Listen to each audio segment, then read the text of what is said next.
అందరికీ నమస్కారం. Welcome to decode your skin. నేను మీ డాక్టర్ వరప్రసాద్. ఇవాళ మనము మొటిమలు యాక్ని యొక్క రిస్క్ ఫ్యాక్టర్స్ గురించి తెలుసుకుందాం. ఇది ఎక్కువగా మనం టీనేజ్ లో వస్తుందని అనుకున్నాం కదా. ఎందుకు అని అంటే అక్కడ ఈ యాక్ని అనేది పింపుల్స్ అనేది ఎక్కువగా హార్మోన్ డిపెండెంట్ అనమాట, ఆండ్రోజన్ డిపెండెంట్. ఆండ్రోజన్స్, టెస్టోస్టెరాన్ ఇవన్నీ ఎక్కువ అవడం వలన యాక్ని అనేది పెరుగుతుంది. అండ్ అప్పుడే కాకుండా కూడా ఫీమేల్స్ లో ఎవ్రీ మంత్ పీరియడ్స్ వచ్చినప్పుడు 5 to 10 days prior of menstruation కూడా ఈ యాక్ని పింపుల్స్ అనేది ఎక్కువ అవుతుంది.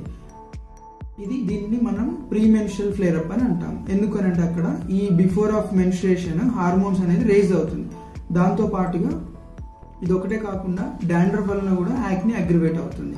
అండ్ ఓవర్ వెయిట్ వలన కూడా హార్మోన్స్ అనేది ఆల్టర్డ్ అవుతుంది. దాని వలన కూడా యాక్ని అనేది పింపుల్స్ అనేది ఎక్కువ అవుతుంది. అదే కాకుండా ఎక్కువగా ఫీమేల్స్ లో ఈ మధ్య మనం తరచుగా చూసేది ఏంటంటే పీసీఓడి అనే దాంట్లో ఏంటంటే మనం ఆల్టర్డ్ ఆఫ్ హార్మోన్స్, అన్ని హార్మోన్స్ కూడా ఆల్టర్ అవుతాయి. టెస్టోస్టెరాన్ ఎక్కువ అవ్వటము, ఈ LH FSH తగ్గడము, ఇవన్నీ ఆల్టర్ అవ్వడం వలన ఈ యాక్ని అనేది ఎక్కువగా అవుతుంది. అండ్ వాళ్ళకి ఏంటి ఉంటుంది అని అంటే ఇర్రెగ్యులర్ సైకిల్స్ ఉంటాయి, యాక్ని అనేది ఎక్కువగా ఉంటుంది, అండ్ అన్వాంటెడ్ హెయిర్ అనేది కూడా ఎక్కువగా ఉంటుంది. అండ్ దాంతో పాటుగా ఒబేసిటీ కూడా ఎక్కువగా ఉంటుంది. దీంతో పాటుగా ఇంకోటి జెనెటికల్లీ కూడా ఇది ఇన్ఫ్లుయెన్స్ ఉంటుంది. ఎక్కువగా వాళ్ళ మదర్లో ఉంటే తొందరగా ఎర్లీగా రావటము, అండ్ అది సివియారిటీ కూడా ఎక్కువ ఉండటంగా చూస్తున్నాం. అదొకటే కాకుండా కూడా ప్రతి ఒక్కరు ఏంటంటే అందంగా కనిపించాలి, ఫేస్ క్లీన్గా ఉండాలి అని ఏం చేస్తారంటే frequent change of cosmetic products అన్ని చేంజ్ చేస్తూ ఉంటారు, వివిధ రకాలుగా ట్రై చేస్తూ ఉంటారు అన్నమాట. దాని వలన కూడా యాక్ని అనేది అప్పటికప్పుడు రావచ్చు, అండ్ ఉన్న యాక్ని కూడా అగ్రివేట్ అవ్వచ్చు. అండ్ తరచుగా ముట్టుకోవడం వలన కూడా ఇది అనేది ఎక్కువ అవుతుంది. అండ్ డాండ్రఫ్ వల్ల కూడా ఎక్కువ అవుతుంది అనుకున్నాం కదా, దానికి కూడా మనం షాంపూ అనేది ప్రాపర్గా యూస్ చేస్తే కూడా ఈ యాక్ని అనేది తగ్గుతుంది. అదే కాకుండా కూడా నెక్స్ట్ ఈ మధ్య ప్రతి ఒక్కరు జిమ్ చేస్తూ బాడీ బిల్డ్ చేయడం కోసము, మజిల్ బిల్డప్ అవ్వడం కోసం, 6 packs రావడం కోసము high amount of protein powder తీసుకోవడము, అండ్ దీంతో పాటుగా high amount of steroid injections తీసుకోవడం వలన కూడా యాక్ని అనేది అగ్రివేట్ అవుతుంది. అండ్ దీంతో పాటుగా ఇది యాక్ని పింపుల్స్ అనేది మనం ప్రీ మెన్స్ట్రువల్ ఫ్లేర్ అప్ అనుకున్నాం కదా, అది ఒకటే కాకుండా కూడా ప్రెగ్నెన్సీలో కూడా ఆల్టర్డ్ ఆఫ్ హార్మోన్స్ ఉండడం వలన, హార్మోన్స్ చేంజ్ అవ్వడం వలన కూడా యాక్ని అనేది ప్రెగ్నెన్సీలో కూడా వస్తుంది. అండ్ అదే కాకుండా సన్ ఎక్స్పోజర్, యూవీ రేస్ వలన కూడా యాక్ని అనేది అగ్రివేట్ అవుతుంది. దాంతో పాటుగా ఇవన్నీ కాకుండా మనం డైలీ రొటీన్లో ఎక్కువ ఏ ఫుడ్ తీసుకుంటే ఎక్కువ అవుతుంది అనేది చూస్తాం.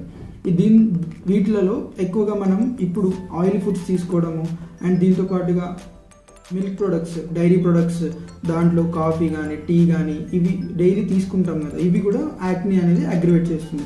ఇవే కాకుండా chocolates, high amount of sweets, sugars, ఇవే కాకుండా మనం ఫ్రైస్ ఫుడ్, అన్ని fried rises, artificial fragrance add చేసిన స్వీట్ అండ్ ఫుడ్, ఇవన్నీ వీటి వలన కూడా యాక్ని అనేది అగ్రివేట్ అవుతుంది. ఇదే కాకుండా కూడా మొటిమలని మనము చాలా వరకు డైట్తో కూడా కంట్రోల్ చేయొచ్చు. అసలు ఏ డైట్ తీసుకుంటే మొటిమలు అనేది ఎక్కువ అవుతుందో చూద్దాం.